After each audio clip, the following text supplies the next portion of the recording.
안녕하세요. 새벽이에요. 오늘도 들러주셔서 감사합니다. 따뜻한 옛 이야기 한 자락 들으시며 잠시 쉬어가세요. 이 맛, 과연 어디서 난 것이냐? 임금의 눈이 크게 떠졌다. 사흘째 속이 더부룩해 수라상에 손을 대지 못하던 그가 오늘은 죽그릇을 단숨에 비워낸 것이다. 순간 전가가는 고요히 가라앉았다. 임금이 수저를 내려놓으며 물었다. 이죽, 바다에서 갓 건져 올린 듯하구나. 대체 무엇으로 지었느냐? 수라상공이 앞으로 나서 머리를 숙였다. 전하, 남쪽 고을에서 새벽에 진상된 전복과 톳을 쓰고 잣을 더하여 죽을 올려 싸웁니다. 임금은 고개를 끄덕였다. 허허, 새벽 바다의 숨결이 그대로 담겼구나. 잠시 침묵하던 임금이 물었다. 이죽, 네 솜씨냐? 수라상공이 머리를 깊이 숙이며 답했다. 아니옵니다. 전하, 옥년이라 하는 나인이 지은 것이옵니다. 임금의 미간이 좁혀졌다. 옥년이라. 처음 듣는 이름이로다. 당장 불러오라. 잠시 후 한 젊은 궁녀가 떨리는 발걸음으로 전각 안에 들어섰다. 고개를 깊숙이 숙여 무릎을 꿇었다. 그 얼굴은 아직 앳되었으나 두 손은 불길과 칼날에 단련된 듯 상처투성이었다. 임금이 물었다. 네가 옥년이냐? 예, 전하. 무엇을 넣어 이리도 속 편한 맛을 내었느냐? 옥년이 조심스레 대답했다. 들기름에 곱게 다진 톳을 볶아 향을 내고 전복을 다져 죽을 고았사옵니다. 마지막에 잣을 흩뿌려 속을 고르게 다스렸사옵니다.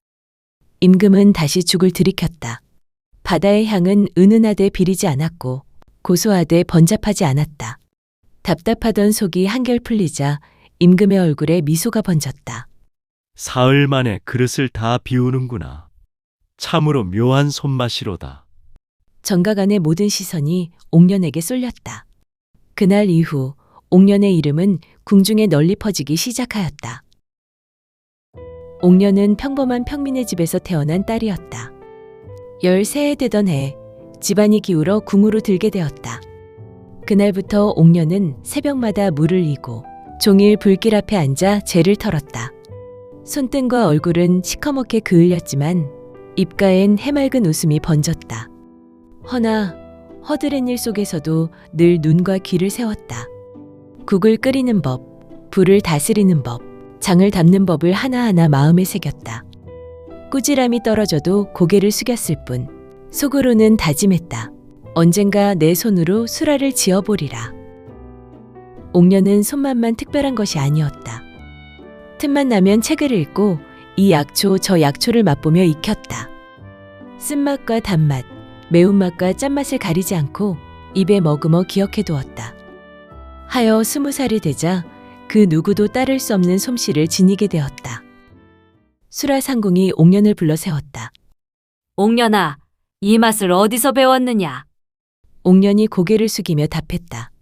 책에서 배운 것과 소녀의 입이 기억한 것뿐이옵니다. 상공이 잠시 웃더니 고개를 끄덕였다. 허나 책만 본다고 나오는 손맛은 아니니라. 네 손끝은 다르다. 같은 나이에 같은 시절에 나인으로 들어온 이가 있었다. 이름은 청림. 그녀 또한 부지런히 배우고자 했으나 무슨 수를 써도 옥년을 넘어서지 못했다. 임금의 수라는 늘 옥년의 손끝에서 빛이 났고 청림은 언제나 두 번째 자리에 머물렀다. 겉으로는 웃으며 고개를 끄덕였으나 그 마음은 날로 어두워졌다. 갈수록 옥년에게 질투를 느끼고 그 생각이 청림의 가슴에 날마다 응어리로 쌓여갔다. 청림이 아궁이 앞에서 국을 젓는 옥년을 흘겨보았다. 또 전하께 올릴 음식이냐? 응. 상궁마마께서 맡기셨어. 언제부턴가 그 일은 다 네 차지로구나. 나는 늘 남은 손만 맡고. 옥년이 조심스레 대답했다. 청림아, 네 솜씨도 훌륭하잖아.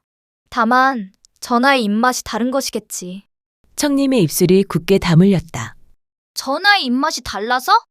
글쎄, 그저 네가 운이 좋을 뿐일지도 모르지. 중전 마마가 수라상공을 불렀다. 며칠째 속이 답답하니 맑고 든든한 탕을 올려주시오. 수라상공이 고개를 숙이고 옥년을 돌아보았다. 중전마마께 올릴수라다. 옥년이 네 손에 맡기마. 예, 상궁마마. 옥년은 솥을 달구며 중얼거렸다. 핏물을 먼저 빼야 국물이 맑지. 불은 세우지 말고 은근히 오래 고아야 한다. 그날부터 옥년은 아궁이 앞을 지켰다. 커다란 솥에 곰탕을 올려 밤낮으로 불길을 살폈다. 불이 꺼질까, 솥이 타오를까. 눈을 붙여도 마음은 늘 솥에 매달려 있었다. 한밤중에도 국자를 들어 국물을 저으며 작은 숨을 내쉬었다. 중전마마께 올릴 곰탕이니 기름기는 말끔히 걷어내고 분술물 한 방울 섞이지 않게 맑아야 하느니라. 아궁이 불빛만 깜빡이는 고요한 수락관. 그때 등 뒤에서 발자국 소리가 스쳤다. 누군가 서성이듯 다가와 멈추었다. 거기 누구십니까? 옥년이 돌아보려는 순간 등 뒤에서 거센 힘이 어깨를 밀쳤다. 솥이 흔들리며 국물이 솟구쳤다. 끓어오른 뜨거운 국물이 옥년의 얼굴을 덮쳤다. 순간 그녀의 비명이 수라간을 가득 메웠다. 뜨거운 곰탕에 얼굴 오른편이 그대로 잠겼고 살결은 허물어져 내려앉았다. 고왔던 자태는 흔적도 없이 일그러졌다. 옥년의 비명소리에 궁녀들이 하나둘 수락간으로 몰려들었고 놀란 눈길이 사방에서 꽂혔다. 숨죽여 보는 이들마다 눈을 돌리고 몇은 입가를 막으며 몸을 떨었다. 그 아름답던 얼굴은 온데간데 없고 괴물 같은 모습만이 남았다. 옥년은 떨리는 입술로 속삭였다. 아니야. 꿈일 게야. 대체 누가 이런 짓을? 수라상궁이 이를 악물고 고개를 저었다. 이 꼴로는 더는 궁에 둘 수 없구나. 안타깝지만 여기서 나가야겠다. 옥년은 말 한마디 하지 못한 채 고개를 숙였다. 눈물은 상처에 스며들어 더 깊은 고통이 되었다. 국문을 나서던 옥년의 손에 수라상궁이 은전 몇 냥을 쥐어주었다. 이걸로 작은 초가 하나 드려라. 부모도 이미 세상을 떠났으니 네가 기댈 곳도 없지 않느냐. 허나 잊지 말거라. 얼굴은 잃었어도 손맛은 잃지 않았으니 너는 반드시 네 힘으로 다시 일어설 수 있을 게다. 옥년은 은전을 꼭 움켜쥔 채 뜨거운 눈물을 흘렸다. 그녀는 그렇게 수락관에서 쫓겨났다. 상처난 얼굴을 감싸진 채 국문을 나설 때 끝내 뒤를 돌아보지 못했다. 이른 새벽, 궁 앞에는 이미 수군거림이 퍼져 있었다. 저게 옥년이냐? 한때 전하의 입맛을 사로잡았다더니 누군가는 혀를 차고 누군가는 고개를 돌렸다. 며칠을 떠돌다 허기진 몸을 이끌고 주막에 들어섰다. 손님들은 그녀의 얼굴을 힐끗 보고는 고개를 돌리며 자리를 피했다. 옥년은 혼자 밥상을 마주하고 앉아 숟가락을 들었다. 첫 숟갈을 뜨자 눈물이 흘러내렸다. 허기 때문이 아니라 지난 세월이 한꺼번에 무너져 내려서였다. 허나 이내 얼굴이 살짝 일그러졌다. 쓴맛이 도드라지는데? 밥을 끝까지 다 비운 뒤 옥년은 조심스레 주모를 불렀다. 잘 먹었소이다. 혹시 이 국밥에 쓴바기를 넣으셨소? 주모가 놀란 듯 눈을 크게 떴다. 아니, 그걸 어찌 알았소? 들에서 뜯어온 게 있어 풋풋하다 하여 넣어본 것이지. 옥년은 조심스레 고개를 저었다. 쓴바기는 쓴맛이 지나쳐 국물의 맑은 맛을 가리옵니다. 한번 데쳐 아린 기운을 빼고 장에 무쳐 먹으면 그제야 제 빛을 내지요. 허나 국밥에는 어울리지 않소이다. 주모는 혀를 차며 감탄했다. 허허, 젊은 처자가 어찌 그리 아는 게 많소? 옥년은 고개를 숙이고 더는 말하지 않았다. 그 길로 다시 길을 떠났다. 허름한 들녘 끝에 비어있는 초가가 눈에 들어왔다.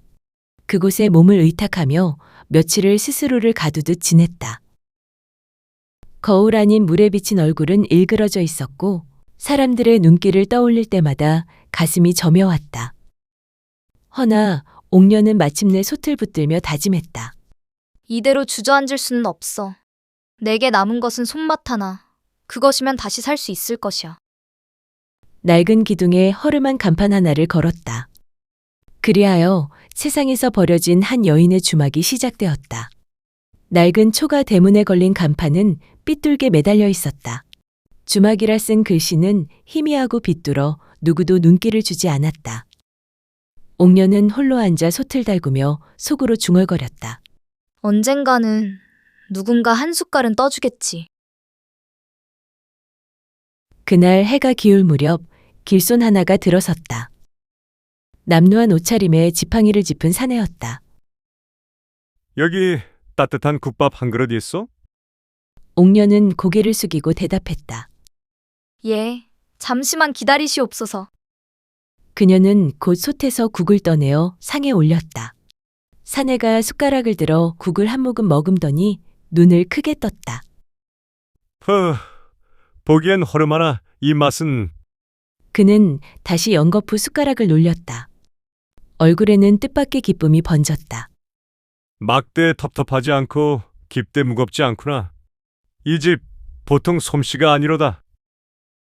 옥녀는 조용히 서서 손수건으로 한쪽 뺨을 가렸다.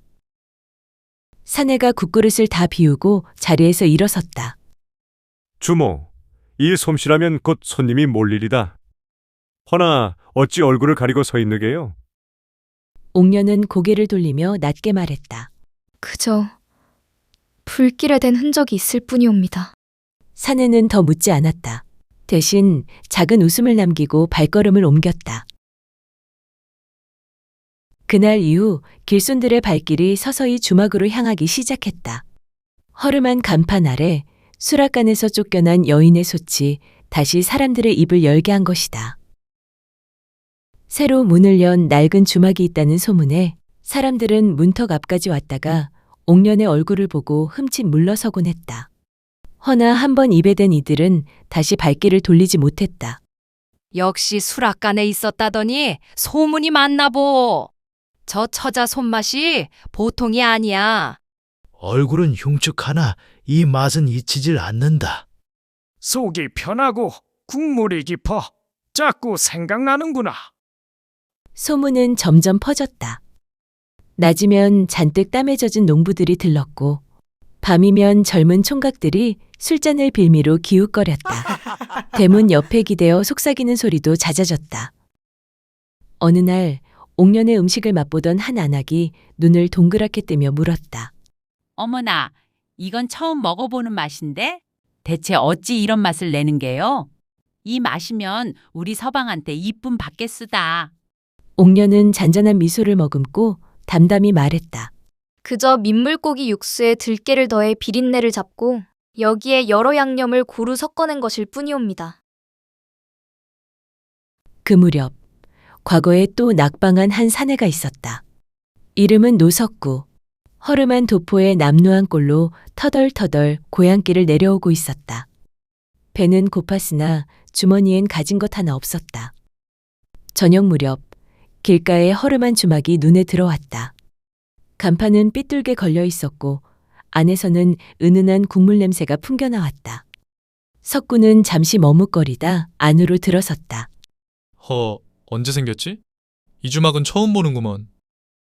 장독에서 김치를 꺼내던 옥년이 고개를 들어 작게 대답했다.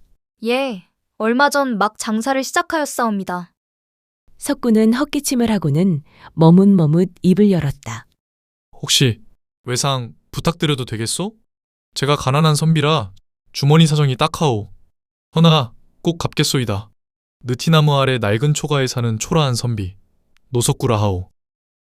옥년은 수건으로 얼굴을 살짝 가린 채 그의 말에 고개를 끄덕였다. 예, 그리하시지요. 빚은 천천히 갚으셔도 됩니다. 잠시 후 따끈한 국밥 한 그릇이 상위에 올랐다. 게다가 갓 부쳐낸 기름기도는 전도 함께였다. 석구는 국밥을 한 숟갈 뜨는 순간 두 눈이 번쩍 커졌다. 이게 어찌된 국밥이요? 내 평생 먹어온 국밥과는 사뭇 다르오. 국물이 맑고도 깊어 속이 뜨끈하게 풀리는 듯하오. 전까지 집어먹더니 고개를 끄덕이며 말했다. 이전 또한 고소하고 간도 알맞구나. 이런 솜씨라면 곧 손님이 문턱을 넘치겠소이다. 허허. 몸도 마음도 얼어붙었던 석구는 허겁지겁 국밥을 떠먹었다.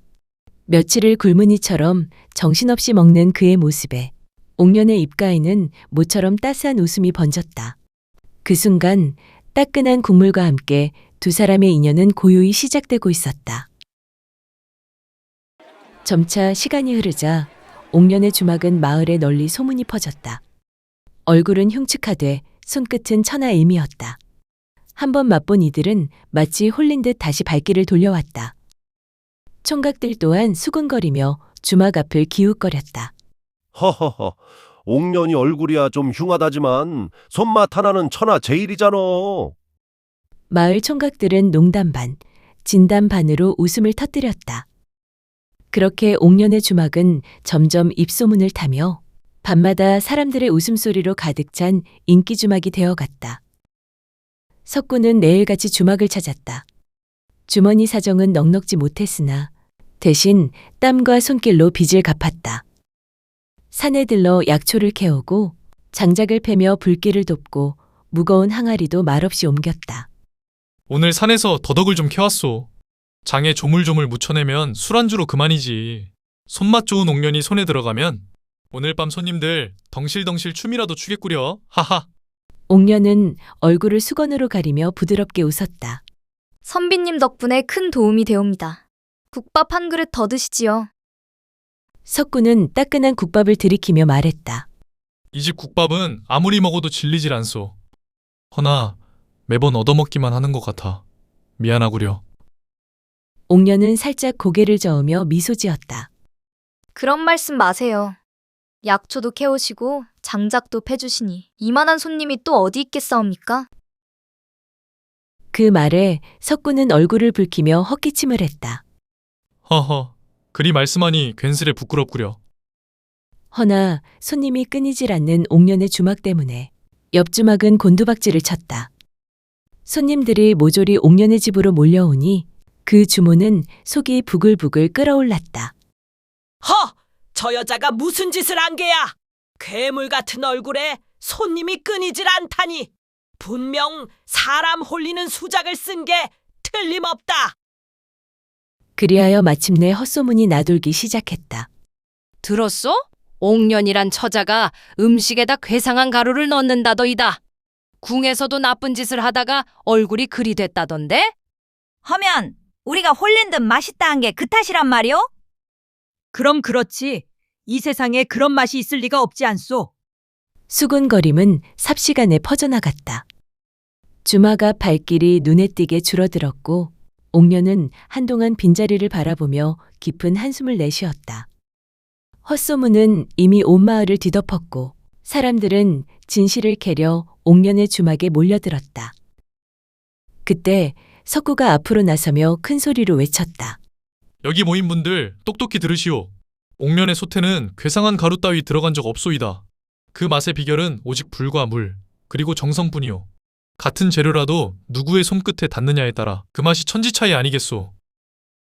사람들이 술렁였다. 주모가 팔짱을 끼고 코웃음을 치며 맞섰다. 하이고, 참말로 웃기는 소리. 허면 어찌 그 여인네 솥에서 끓인 국밥만 먹으면 다들 눈이 풀리고 넋을 놓는 게야. 그거 사람 홀리는 짓 아니고서야 어찌 그런 맛이 나겠소. 석구는 곁눈질로 옥년을 바라보며 고개를 끄덕였다. 옥년아, 이 자리에서 직접 보여주어라. 옥년은 잠시 숨을 고르고 얼굴을 가리던 수건을 벗어 얼굴을 드러냈다. 사람들이 놀라며 뒷걸음쳤다. 허나 그녀는 눈길을 피하지 않고 곧장 솥앞에 섰다. 비록 얼굴은 이러하오나 제 손끝만은 거짓이 없사옵니다. 원하신다면 이 자리에서 직접 끓여 보이겠사옵니다. 그녀는 장터에서 막 사온 무와 더덕, 들깨와 약초를 씻어 솥에 넣었다. 신선한 닭으로 육수를 내며 말린 표고와 마른 대추, 생강즙을 넣어 국물 맛을 살렸다. 불길을 고르고 한참을 젓자 은은한 향이 피어올랐다. 소금과 된장, 그리고 손끝으로 다져낸 재료들을 더해 깊고도 순한 맛을 만들어냈다. 잠시 후 국밥 한 그릇이 완성되었다. 주모가 마지못해 숟가락을 들었다. 이 맛은 잡내도 없고 국물이 깊구만. 그 눈빛이 흔들렸다. 사람들이 서로 숟가락을 돌려가며 맛을 보았다. 곧 탄성이 터져 나왔다. 이거네? 이 맛이야? 가루 넣는다던 건 헛소문이었구먼. 정성 없이야 이런 맛이 날 수 있겠소. 석구가 그 틈에 나서 외쳤다. 보셨소? 사람을 홀리는 건 가루가 아니라 이 여인의 정성과 손맛이오. 사람들은 환호하며 손뼉을 쳤다. 그날 이후 옥년의 주막은 더 큰 인기를 누리게 되었다. 석구는 장작을 패고 약초를 캐와 불을 지피며 허드렛 일까지 도왔다. 그 모습을 본 손님들이 킥킥거리며 수군거렸다. 아이고, 석구 선비는 이젠 주막 일꾼 다 됐네. 책은 안 보고 국밥만 나르니? 이러다 장가도 주막으로 들겠소. 사람들이 웃자 석구는 헛기침을 했다. 에헴. 책은 언제든 다시 보면 돼요. 허나 이 집 국밥은 날마다 돌보지 않으면 그 맛이 달아난단 말이지. 그 말에 사람들이 허허허 하고 웃음을 터뜨렸다. 옥년은 수건으로 얼굴을 살짝 가리며 부끄럽게 웃었다. 그날 밤 주막은 따뜻한 웃음소리로 가득 찼다. 며칠 뒤 어느 저녁, 주막 문을 닫은 옥년과 석구는 작은 상 앞에 마주 앉았다. 촛불이 살랑이고 국그릇 위로 고요히 김이 피어올랐다. 석구가 조심스레 술잔을 들어 옥년 앞으로 내밀었다. 옥년아, 네가 허락만 해준다면 나와 함께 살지 않겠느냐? 무슨 일이 있더라도 반드시 과거에 급제하여 관직에 오르리다. 그리하여 너를 편히 살게 하리라. 이 몸이 약조하마. 옥년의 손이 살짝 떨렸다. 선비님, 제 얼굴을 알면서도 그러시렵니까? 석구는 고개를 저으며 잔잔히 웃었다. 얼굴이야 중요치 않소. 그 손끝에서 나오는 정성과 마음을 보았지. 그 마음이라면 세상을 밝히고도 남을 것이오. 옥년은 잠시 눈을 떨구었다가 낮은 목소리로 말을 이었다. 전하께 칭찬받던 그날 이후로 내 삶은 소용돌이였사옵니다. 그날 이후 나는 궁에서 쫓겨났고 이곳에 이르게 되었지요. 석구의 눈빛이 흔들렸다.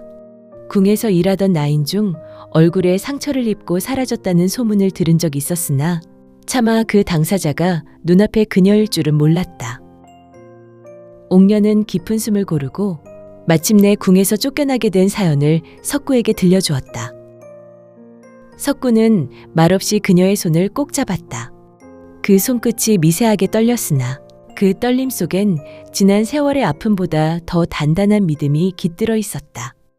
그날 밤 두 사람의 말소리는 조용히 번지며 서로의 마음을 단단히 묶어주었다. 그렇게 세월은 흘러 옥년이 주막을 연 지도 어느덧 3년이 흘렀다. 소문난 국밥집으로 사람들 발길이 끊이지 않던 어느 저녁. 주막 대문 앞에 낯익은 그림자가 드리웠다. 수라 상궁이었다. 상궁마마, 여길 어찌? 옥년은 두 눈을 휘둥그레뜨며 말을 잇지 못했다. 상궁 곁에는 한 여인이 고개를 깊이 숙인 채 서 있었다. 옥년의 가슴이 쿵쾅거리며 숨이 막혔다. 상궁은 말없이 그녀를 앞으로 내세웠다. 그 여인이 고개를 들자 옥년은 숨을 삼켰다. 청림이? 그러나 그녀의 얼굴은 옛날과 같지 않았다. 불에 데인 듯 흉측하게 일그러져 있었다. 순간 주막 안은 술렁였다. 석구는 벌떡 일어나 뒷걸음쳤고 옥년의 얼굴은 창백히 굳어졌다. 청림은 그 자리에서 무릎을 꿇고 흐느꼈다. 옥년아, 내가 죽을 죄를 지었다. 그날 속가에서 너를 민 게 바로 나야. 질투심에 눈이 멀어 그리하고 말았구나. 제발 용서해다오. 사람들이 숨죽여 지켜보는 가운데 옥년은 떨리는 눈길로 그녀를 바라보았다. 대체 그게 무슨 소리냐? 그날의 일이 네 짓이었다니. 그런데 네 얼굴은 어찌 된 게냐? 청님은 눈물로 얼룩진 얼굴을 떨며 흐느꼈다.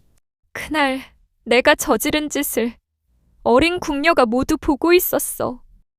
허나 나는 그 아이마저 오래도록 괴롭혔지. 결국 분을 못 이긴 그 아이가 끓는 물을 내 얼굴에 부어버렸다. 하늘이 내린 벌을 받는 거겠지. 순간 주막 안에는 무거운 정적이 내려앉았다. 수라상궁은 깊은 한숨을 내쉬며 고개를 끄덕였다. 그날의 진실이 이제야 밝혀졌구나.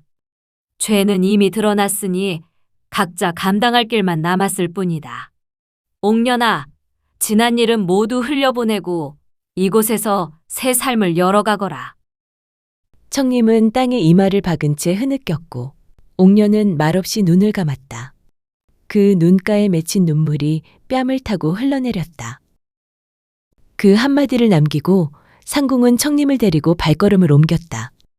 주막 안에는 오래도록 무거운 침묵이 흘렀다. 그날 이후 옥녀는 더는 수건으로 얼굴을 가리지 않았다. 사람들은 처음엔 놀라 고개를 돌렸으나 곧 다시 소탑에선 그녀의 당당한 눈빛과 손맛에 고개를 숙였다. 그리하여 옥녀는 당당히 주막의 주모로 자리 잡았다. 손님들 발길은 날로 늘어났고 그 곁엔 언제나 석구가 있었다. 낮이면 장작을 패고 밤이면 등불 아래 글을 읽으며 언젠가 과거에 급제하여 옥년에게 꼭 보답하리라. 그는 마음속으로 다짐했다. 세월은 다시 흘러 두 사람은 혼례를 올렸다. 곧 예쁜 아이의 울음소리가 초가 안을 가득 메웠다. 석구는 과거에 급제하여 작은 고을의 벼슬자리에 올랐다. 백성들 사이에선 이런 말이 돌았다. 국밥집 주모의 손맛 덕에 복을 받은 선비라더라. 옥녀는 여전히 소답을 지키며 손님을 맞았다. 허나 이제 그 곁에는 언제나 석구와 아이가 있었다. 그 얼굴에 남은 상처는 더 이상 수치가 아니었다. 그리하여 수락관에서 쫓겨난 한 궁녀의 솥은 고을을 따뜻이 품는 집이 되었다.